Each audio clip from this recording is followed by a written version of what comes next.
Hey, what's up, y'all? My name is Devontae, and I sacrificed my time so you don't have to. So I'm recording this maybe about 3 hours before I'm gonna go to work. I didn't even know. I completely forgot. I set the I forgot I even made that video. I set that video to 5 o'clock earlier, the Velveteen Dream video. I seen that pop up on my notifications as far as being uploaded, and then I see some comments. I'm like, what? Oh yeah, that's right. I forgot I did do that video, because I had another one planned in my mind that I wanted to release first, and then that one came out. I'm like, oh fuck, I forgot to set a reminder to that one. So this is the real one that I wanted to upload. So I'm gonna take a different approach to this, because apparently people, they don't really like the whole background build up with the downfall series. They really want me to just go directly to the person's downfall, just outright. So we'll give it a try in this video right here. Maxwell Jacob Freeman, MJF.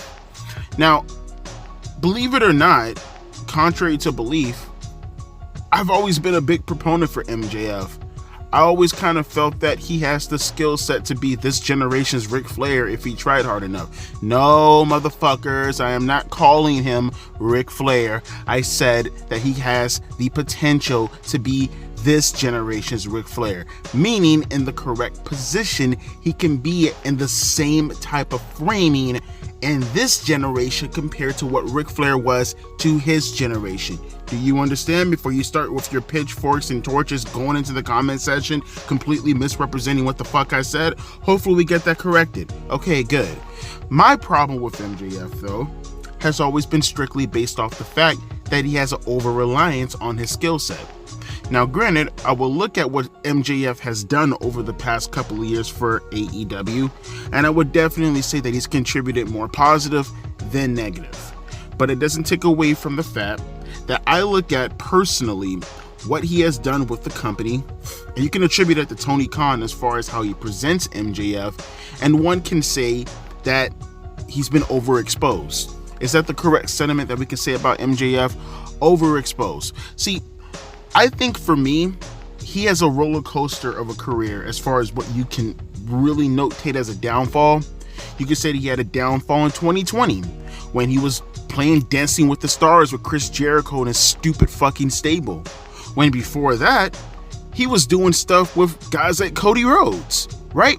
Peak storyline stuff with Cody Rhodes, right?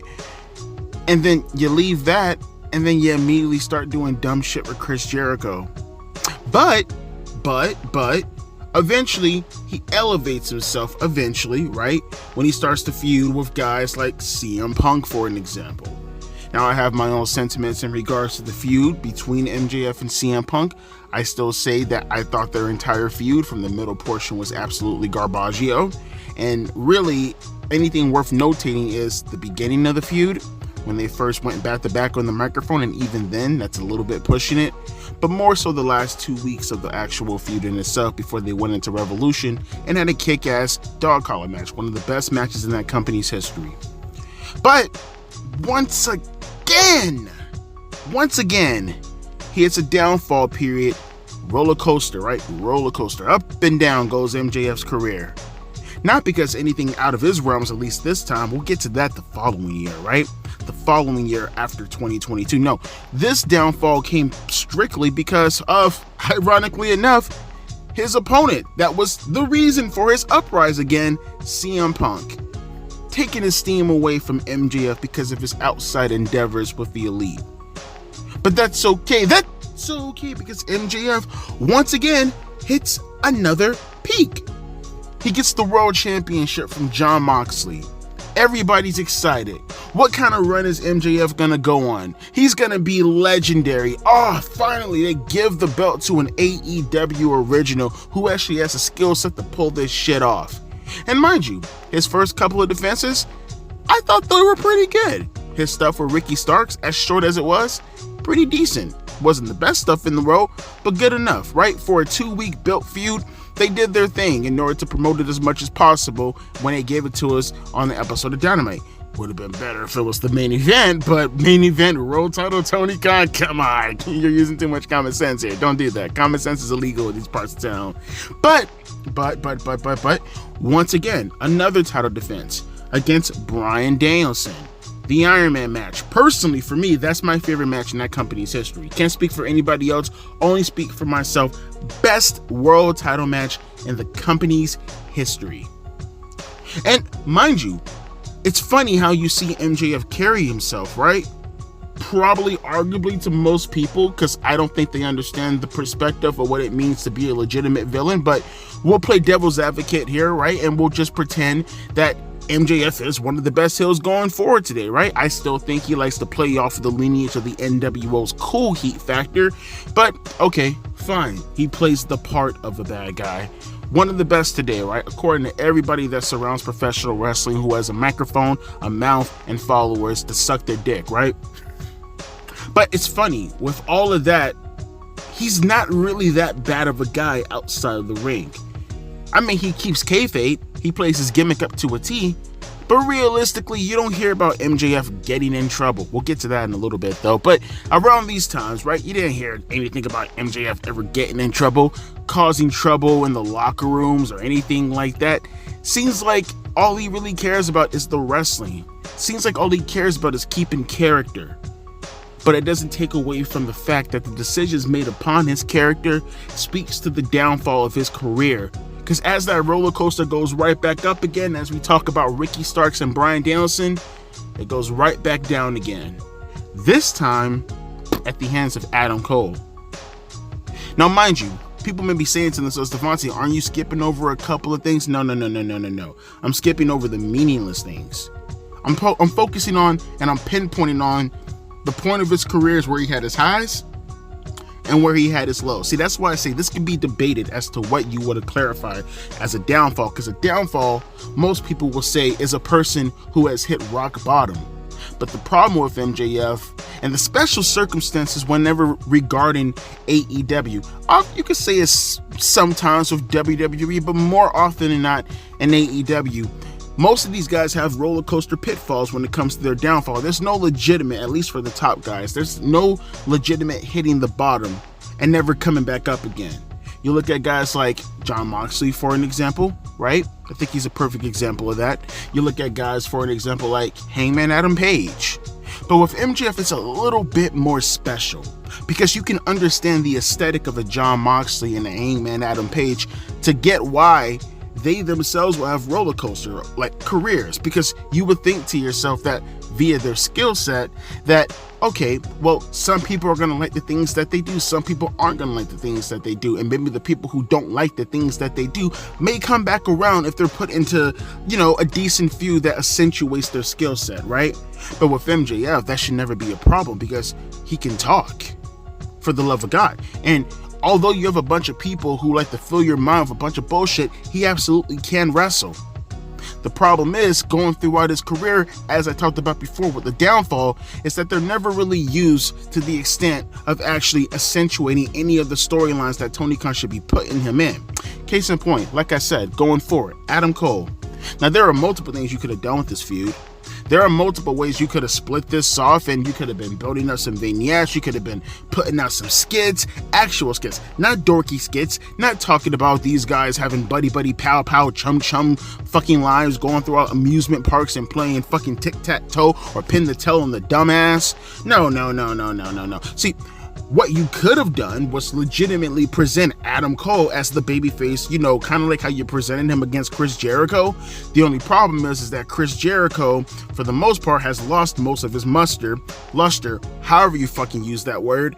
And with Chris Jericho, he doesn't kind of have it in him anymore to, really have the ability to deliver in the ring to the manner of the AEW fans, and quite frankly, to the majority of wrestling fans would like him to deliver at, right? All he has for the most part is his 2001 corny ass jokes. I get it, completely understand. And with Adam Cole feuding against Chris Jericho, people had a bunch of sympathy for Adam Cole, like you would for any opponent that goes up against Chris Jericho, because he siphons the momentum from whatever he sticks his dirty ass fingernails into. So why can't you take that platform that Adam Cole stood on, right? And it was used inappropriately when going up against a guy to suck the momentum from said platform or plateau. And why didn't you take that and use it against MJF? all the stuff, especially now that we kind of have the back lore to the shit that's been going on backstage with his girlfriend and with MJF, you would think that maybe, I don't know, touch on that. Touch on the real life problems with MJF and Britt Baker, and Adam Cole's right there to play peacemaker, but for the most part, he's not really playing peacemaker. He's stopping MJF for doing things to his girlfriend, whether it's verbal abuse, whether it's physical abuse. But you didn't take that path. Of course you didn't, because it's that annual time, right? Bi-yearly, you have to make MJF look like a complete and fucking dunderhead, a dunderfuck, a stupid bastard, if you will. Right, 2020 or 2021, he's goofy, messing around with Chris Jericho, all the jazz hands and shit like that. Only to turn back around and, oh, well, now his momentum is coming back up again. But we need to get Wardlow over. I mean, we're not going to commit to it, but we need to at least try. We need to at least attempt. We at least need to follow through with what the fuck we promised this guy to the audience, as far as giving us a new star via giving him a new platform to give us a new star. So he sacrifices all these things, and like I said, because I'm getting off kilter here, we get back to what I said: Adam Cole and MJF. A bunch of fucking giggles, haha, laughter. Where did that take MJF? Huh? Where did that take MJF going from Adam Cole, which eventually you couldn't even get the appropriate payoff because he broke his fucking ankle into 1,000,001 pieces, which still has him out to this very day as of this date, for him to kind of transition, and now he's going up against the devil? Now you have him going after the ROH Tag Team Championships? Your way of making a double champion is to give the world champion the ROH championship, and I guess this is your way of kind of making it feel like MJF can kind of go in between ROH and AEW to boost up some of them numbers. How did that work for you? Maybe it would work if you were more consistent with the guy's character, because at one point, people forget, the guy was getting high ratings specifically for his segment alone. Now maybe if you kept up that momentum, maybe if you gave him legitimate opponents where he could sink his teeth into, credible opponents, people who look decent, you know what I mean? Actual nice looking young fellows in professional wrestling, rather than a fucking scrub, big fucking skinny fucking big loser like goddamn Adam Cole, who you didn't even, appropriate as far as what you could have done with his babyface run after Jericho, damn near before after you killed them. You have them play fucking haha, and it goes absolutely nowhere. You have them go fuck off with the devil shit, and it goes absolutely nowhere. And mind you, this is around the time when MJF is still the world champion, having matches with guys like Kenny Omega on Collision, which, by the way, Collision this past week just had its lowest rating in the history of the company. Come back in about 2 weeks, we'll hit another new low. It's just crazy. See, there is one solace, I guess, in all this in the end of the day, right? MJF. Now, mind you, prior to all this, from my understanding, he was in a relationship, a committed relationship, a real-life relationship with a young woman who I have no clue what her name is. She ended up breaking up with him. They had a falling out. And MJF got a new girlfriend, and Alicia Atout. Which, by the way, get this, I just figured this out. Had no fucking clue. You know Alicia Atout is Palestinian? Never knew that. That's crazy, right? Alicia Atout is Palestinian. She's Muslim. And she's dating MJF, who is like straight up Jewish. I don't know, that just blew my fucking mind when I learned that. But nevertheless though, that's his relationship right now, right? And one can argue his downfall in AEW, specifically coming out of the tragedy that was that Adam Cole bullshit debacle, reveal of the devil nonsense, he strengthened his relationship with that girl, right? All that time off, he was gone for like how long? I don't know. It feels like 6 or 7 months, right? Let's just ballpark it for a second. So many things you would think will be going right in this guy's life, but it feels like every turn there's something fucking him up, even in his personal life. Like I said, with Alicia Atout, because what happens after he comes back, right? One will think to themselves that there should be no trouble. He's gonna go up against Will Ospreay, apparently. This should be relatively decent. No. he gets into his first backstage confrontation, at least that we know of, with Britt Baker, stemming off of his girlfriend, Alicia Tout. Funny how that works, right? Now MJF is overshadowing MJF, but sooner or later it had to happen, right? You see, and mind you, yeah, we go forward. Yeah, he has a match with Will Ospreay that people say is critically acclaimed, but I like to look at it more so as you failing to actually support a name. That's just my opinion. And you could have saved that for the pay-per-view.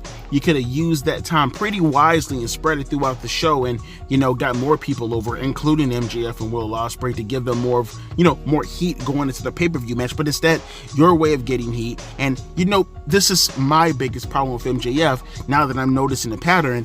I think the key word to use with MJF whenever describing anything that he's dwelling into, right? And this is the biggest problem, and it stems directly off of, as a perfect example, what I just talked about with Will Ospreay. He's very formulaic, right? You have three key components when dealing with an MJF story. You have to go through a bunch of stages before you can get to him. Hasn't happened recently, but he was known for those kind of things. B, typically, you're going to have a match with MJF on television, and you're going to completely ruin any aesthetic that you can actually gain from him having that match on television on an actual pay-per-view card, because, that's just typically how they like to build up MJF's matches, right? Or 3, whenever talking to MJF, it's always got to be some type of shoot element behind it. He's gifted. He knows how to talk, obviously. But it kind of feels like he relies way too heavily on the shoot aspect. And the shoot aspect typically comes back to bite him in the ass, in my opinion, because theoretically, what you're saying about your opponent typically happens to be true. And when your opponent comes back with a clapback, typically is a lot lamer than what you said from a shoot aspect, right? Which just kind of throws everything out the window, because when you typically act like that, fans get behind you because they're a bunch of goddamn sadists nowadays, right? And then the babyface, because he looks like a geek, he looks like a nerd, he looks like a doofus right next to you, and compared to your insults, well, now he's a fucking loser. Who wants to cheer a loser? Which now goes into your matches, and it kind of fucks with all the alignments going on, right? So it just contributes more to your downfall. Then he had this thing with Daniel Garcia this past week. And it's like, you look at the world title runs from MJF, people clamor just because it was a long time. He was one of the greatest, if not the greatest world champion of all time. Give me a fucking break. Give me a fucking break. Besides Bryan Danielson, I don't know what the fuck you're smoking and tell me he had any kind of gut feuds. Like what? Like what? And that's just not me from an opinionated standpoint. The ratings speak that also. Before Swerve Strickland became a world champion, before AEW got even worse down in the dumps, for a time period, MJF was the worst drawing world champion in the history of professional wrestling from a mainstream company. Explain that to me. How does that work? Huh? Mind you, you look at his segments nowadays, I don't think any of them getting 800,000. Haven't seen an 800,000 segment in months now. Explain that to me, huh? Maybe he can get it if it's a lead off of the Big Bang Theory. You see, why I say that people can contest whether or not this is a downfall or not, because his position in the company, it respects, right? It demands respect because of his position currently in the company. But how good is your position in the company currently at the moment when the guy who is booking you in that position, you and another company in that position would be 10, 20, 30 times more effective? And it's not as if the guy himself who is seeing you in this position can't push you in the manner like the other company would probably do. You know, that company that you be trying to play up with the bidding war of 2024? One can argue theoretically that they would have a better idea of how to use you effectively versus what this dork is currently doing with you at the moment. But we don't want to talk about that, though. We don't want to lay out those facts because it's too convenient for the narrative of how good MJF really is. No. It's a downfall because you don't know how good MJF really is. when the crutch of having to rely on the swearing, when the crutch of having to rely on cheap tricks like giving you free pay-per-view matches as a way to build up to the next pay-per-view, when the crutch has to be relied on the guy having to shoot from the hip, brother, every fucking time with a bunch of swear words, essentially doing what I'm doing at the moment, it's all a crutch. It's a downfall, because how do I know how you look like standing up? You're a big fish and not even a fucking pond. You're a big fish in a fucking puddle. Floundering, mind you, flapping, drowning, sucking up all that fucking air, dying in the process. I wonder how he looked like in WWE underneath actual regulations. Does he sink or does he swim? You see, I tend to think that he can actually swim pretty goddamn well. You know, I don't have a problem with MJF in a similar way that I don't have a problem with Sasha Banks in WWE when used in the appropriate manner. What I do have a problem with is MJF in AEW in a similar manner as I have with Mercedes Moné. You guys are given leeway to do whatever you want to do, and you think you being able to do whatever you want to do in front of these fucking travelers is apparently supposed to impress me? Cheat codes don't impress me, ma'am and sir. What impresses me is you doing a speed run on legendary mode. You know how WWE usually rolls? See, you can sit back and call me a tribalist all you want to as far as being a WWE fanboy this, a WWE fanboy that. But here's the thought. Here's a challenge to you. Come correct. Challenge me on what the fuck I'm saying right now. In correct positions, I dare you. Tell me what I'm saying that's wrong. What's that quote from Mr. Phil Brooks himself? Tell me why I'm telling lies. It's a downfall because, like I said, how the fuck do you look like standing up? Can't see you eye to eye when you're fucking beneath me on the floor, sitting there crawling on your goddamn knees. But I guess that's AEW's level, right? I guess that's their level, on the floor. So I guess you just accommodate yourself to the standards of how AEW wants you to accommodate yourself as, because they're at ground level. Okay, fine. But that's what I mean when I say downfall in the end of the day. You're down there. No matter how many championships you win, no matter how many critically acclaimed matches you have, cheat codes don't get trophies, buddy. It's a downfall to me. And if you have a problem with it, come correct. Went down the timeline, missed a couple of points, doesn't matter. The points that I missed were about as meaningless as his career in AEW right now, if you ask me. So let's come correct and let's talk about the things that we pinpoint that I feel like were the more important factors that have happened in his career so far. Prove me wrong. Why the fuck not? Why not? Huh? Let an AEW fanboy jump in the conversation for a second, because I think the WWE fans, they see where I'm coming from. I think even some AEW fans with a little bit of common sense who have been watching professional wrestling for a couple of years, who happen to like the company, but still understand how professional wrestling works, and they hear what I'm saying, and they see where I'm coming from. Come correct. Let me know where I'm wrong. I'll end it right here. Let me know your thoughts down in the comment section below. You're goddamn right, MJF is having a current downfall at the moment. But to be fair, one can argue, like I said, it's a roller coaster career with more valleys than I see with peaks. Comment section down below. Let me know. As always, my name is Devontae, and I'll be catching you guys later. Deuces, P. Ice.